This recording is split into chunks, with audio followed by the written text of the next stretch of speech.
Hi welcome to Telugu journalist channel. Telugu YouTuber అయినటువంటి బన్నీ సన్నీ యాదవ్ దొరికిపోయినట్టుగా అడ్డంగా దొరికిపోయినట్టుగా తెలుస్తుంది మనకు అందినట్టు సమాచారం. బెట్టింగ్ యాప్ ప్రమోషన్ల మీద ఆల్రెడీ ఇప్పటికే ఆయన మీద కేసు ఉంది. ఇప్పుడు దేశద్రోహం అంతకంటే బలమైనటువంటి దేశద్రోహం కేసులలో ఆయన ఇరుక్కునే అవకాశాలు ఎక్కువగా కనిపిస్తున్నాయి. ఆయన మీద విచారణ కూడా జరుగుతుంది. ఈ మధ్య అరెస్ట్ చేశారు, ఎన్ఐఏ అరెస్ట్ చేశారు, అదంతా తెలుసు. కానీ అంతకంటే ముఖ్యమైనటువంటి విషయాలు ఈ ఎన్ఐఏ విచారణలో బయటపడ్డాయి. అవేంటనేది నేను చెప్తాను, ఈ వీడియోలో చెప్తాను. ఈ వీడియోలోకి వెళ్ళే ముందు మీ అందరికీ విజ్ఞప్తి, మన తెలుగు జర్నలిస్ట్ ఛానల్ని మీరు అందరూ కూడా సబ్స్క్రైబ్ చేసుకోండి, బెల్ ఐకాన్ని ప్రెస్ చేయండి.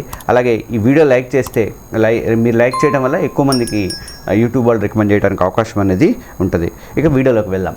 పహల్గామ్ దాడి తర్వాత ఆపరేషన్ సింధూర్ని చేపట్టింది భారతదేశం. తర్వాత అక్కడ ఉన్నటువంటి శిబిరాలని, ఉగ్రవాద శిబిరాలని, దాంతో పట్టుకునే పాకిస్తాన్ ఎయిర్ బేస్లను కూడా ధ్వంసం చేసింది. అన్నీ జరిగినాయి. ఆ ప్రాసెస్ అయిపోయిన తర్వాత ఇక్కడ పాకిస్తాన్కి గూఢచర్యం చేస్తున్న వాళ్ళందరినీ కూడా ఏరివేసే పని స్టార్ట్ చేసింది.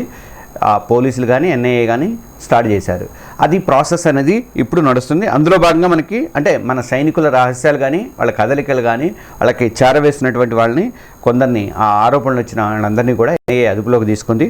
అందులో ముఖ్యంగా సైన్యంలో పనిచేసిన వాళ్ళు కూడా దొరికారు, తర్వాత యూట్యూబర్లు కూడా దొరికారు, సామాన్యులు కూడా కొంతమంది దొరికారు. అయితే యూట్యూబర్ జ్యోతి మల్హోత్రా ఆమె కూడా దొరికింది. ఆమె మీద ప్రస్తుతం విచారణ అనేది జరుగుతుంది. వాళ్ళతో పాటు మన తెలుగు యూట్యూబర్ అయినటువంటి బన్నీ సన్నీ యాదవ్ కూడా 2 రోజుల క్రితం ఎన్ఐఏ అరెస్ట్ చేసి తీసుకెళ్ళింది, అదుపులోకి తీసుకుంది. సన్నీ యాదవ్ ఈ ఆపరేషన్ సింధూర్ జరుగుతున్న టైంలోనే పాకిస్తాన్లో ఆయన పర్యటన చేస్తున్నాడు.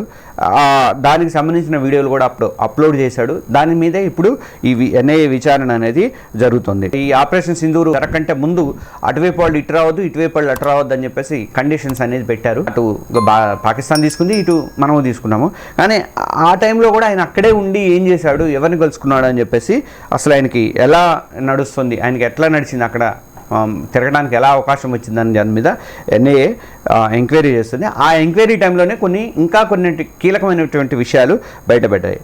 మీ అందరికీ తెలుసు, మత విద్వేషాలు రెచ్చగొట్టినటువంటి జాకీర్ నాయక్ని సన్నీ యాదవ్ ఇంటర్వ్యూ చేశాడు. అది కూడా పాకిస్తాన్లో. ఆ వీడియోలన్నీ కూడా ఆయన యూట్యూబ్ ఛానల్లో, సోషల్ మీడియా అన్నింటిలో కూడా పోస్ట్ అయి ఉన్నాయి అన్నమాట. భారతదేశానికి చెందినటువంటి వ్యక్తి జాకీర్ నాయక్ మీ అందరికీ తెలుసు. కాకపోతే ఏంటంటే ఆయన హిందూ ముస్లింల మధ్య చిచ్చుబెట్టి లబ్ధి పొందాలనే ప్రయత్నం చేశాడు, మత విద్వేషాలను రెచ్చగొట్టాడు. దాంతో ఆ స్పీచెస్ ఇవ్వడం మోస్ట్ వాంటెడ్ లిస్ట్లో భారత్ చేర్చింది. తర్వాత మనీ లాండరింగ్ కేసు కూడా ఆయన మీద ఉంది. ఇది కాకుండా జాకీర్ నాయక్ ఉగ్రవాదులకి ఆర్థిక సాయం కూడా చేస్తాడని చెప్పి ఆరోపణలు కూడా వచ్చినాయి. దాంతో ఆయన అరెస్ట్ నుంచి తప్పించుకోవడానికి 2016లో ఆయన మలేషియా పారిపోయాడు. ఇప్పుడు ప్రస్తుతం అప్పటి నుంచి ఇప్పటిదాకా కూడా మలేషియా ప్రభుత్వంతో సంప్రదింపులు జరుగుతుంది. జాకీర్ నాయక్ని ఎట్టి పరిస్థితుల్లో తీసుకురావాలని చెప్పేసి భావిస్తుంది. ఇదే టైంలో సన్నీ యాదవ్ ఆయన్ని ఇంటర్వ్యూ చేయడం అనేది అది ఒక హాట్ టాపిక్ అయింది. హిందూ మతం గురించి సన్నీ యాదవ్ ప్రశ్నించడం, దాని మీద మా మతమే గొప్ప అని కొన్ని కాంట్రవర్షియల్ కామెంట్ చేయటము అని, ఇవన్నీ కూడా నాయక్తో, తర్వాత జాకీర్ నాయక్తోనూ ప్లస్ సన్నీ యాదవ్తో ఉన్నటువంటి సంబంధాలని బయటపెట్టింది. వాళ్ళ మధ్య ఎలాంటి సంబంధాలు ఉన్నాయి, ఈయన కూడా ఆర్థిక సాయం ఏమైనా చేశాడా అన్న దాని మీద ఎన్ఐఏ విచారణ అనేది జరుగుతుంది. పాకిస్తాన్లో ఇండియాకి చెందినటువంటి మోస్ట్ వాంటెడ్ వ్యక్తితో మాట్లాడే అవకాశాన్ని ఎవరు కల్పించారు అంటే, అధికారులతో యాక్సెస్ ఉండకపోతే, పాకిస్తాన్ అధికారులతో యాక్సెస్ ఉండకపోతే అంత మాత్రం దూసుకెళ్లే అవకాశం అనేది ఉండదు.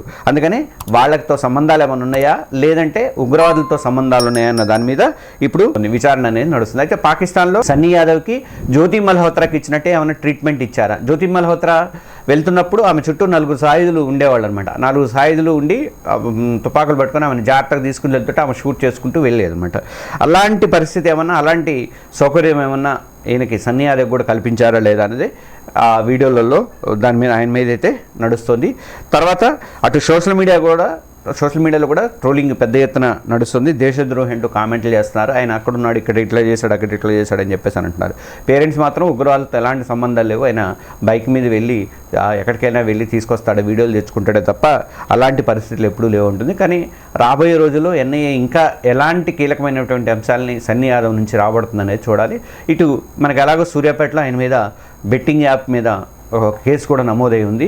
అది అయిపోయిన తర్వాత దాన్ని బట్టి, పరిస్థితిని బట్టి ఒకవేళ ఆయన రిలీజ్ అయ్యి బయటకు వచ్చినా కానీ శంషాబాద్ ఎయిర్పోర్ట్లోనే మళ్ళీ సన్నీ యాదవ్ని ఇక్కడ తెలంగాణ పోలీసులు కూడా అరెస్ట్ చేసే అవకాశాలు అయితే ఉన్నాయి.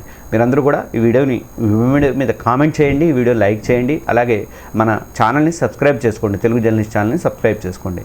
Thank you.